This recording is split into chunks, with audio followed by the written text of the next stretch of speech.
বন্ধুরা, এই যে চলে আসছি, এটা হচ্ছে মহেশখালী দ্বীপের মানে ঝাউ বাগান, এটাকে বলে ঝাউ বাগান। এটা আসলে এত সুন্দর একটা জায়গা, জাস্ট এইদিকে দেখুন, মানে এটার একটা সুন্দরবনের ফ্লেভার দিবে।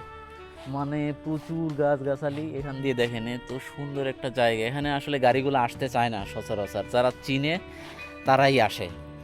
খালি শুধু স্বর্ণ মন্দির, পাহাড়, ওই জাতীয় জায়গাগুলোতে মানুষ বেশি মানে আসে, এই জায়গাগুলোতে আসতে চায় না। এই যে দেখুন, দারুণ একটা জায়গা।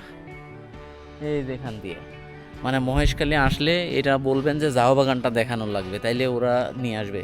তাছাড়া ওরা আনতে চায় না। এখানে একটু দূরে দেখেন, ওই যে মানে যখন জোয়ার আসে তখন পানিটা এই পর্যন্ত চলে আসে বিকেলবেলা। এটা খুবই মানে দারুণ একটা জায়গা মানে ঘোরার জন্য।